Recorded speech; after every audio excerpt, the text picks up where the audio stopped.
அனைவருக்கும் இனிய வணக்கங்கள். நான் உங்கள் வீடியார்.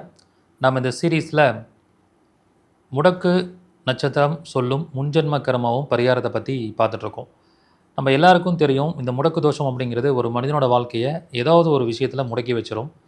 அந்த முடக்கு நட்சத்திரம் அப்படிங்கிறது நம்ம முன்ஜென்மத்தில் செய்த கர்மாவால் வரக்கூடியது. ஸோ ஃபார் எக்ஸாம்பிள், ஒருத்தங்களுக்கு கிருத்திகை நட்சத்திரம் முடக்கு நட்சத்திரமாக வந்துச்சுன்னா, அவர்கள் முன்ஜென்மத்தில் என்ன மாதிரி கர்மா பண்ணியிருப்பாங்கன்னா, விபத்தால் காயமடைந்தவர்கள், விபத்தால் பாதிக்கப்பட்டவர்களுக்கு உதவி செய்யக்கூடிய சூழ்நிலை இருந்தும் உதவி செய்யாமல் விட்டிருப்பாங்க.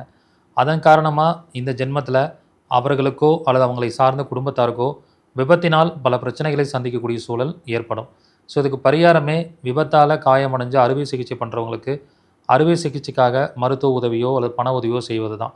இந்த மாதிரி சூட்சமமாக முடக்கு நட்சத்திரத்துடைய முன்ஜென்ம கர்மா என்னன்னு சொல்லிட்டு நாம் இந்த வகுப்பில் சொல்லிக் கொடுக்க போகிறோம். இந்த வகுப்புக்கான கட்டணம், இது விடிஆர் ஜாதக ஆராய்ச்சி வகுப்பு. ஜஸ்ட் 500 ருபீஸில் இந்த வகுப்பு பார்க்க போகிறோம். 27 நட்சத்திரமும் முடக்கு நட்சத்திரமாக கண்டிப்பாக வரும். அதுக்கு முடக்கு நட்சத்திரத்துக்கு முன்ஜென்ம கர்மா என்ன, அதுக்கான பலன் என்ன, அதுக்கான பரிகாரம் என்ன அப்படிங்கிறத டீட்டெயிலாக இந்த வகுப்பில் சொல்லிக் கொடுக்க போகிறேன். அருமையான வாய்ப்பை எல்லோரும் பயன்படுத்திக்கோங்க, முன்பதிவு பண்ணிக்கோங்க. நன்றி, வணக்கம், வாழ்க வளமுடன்.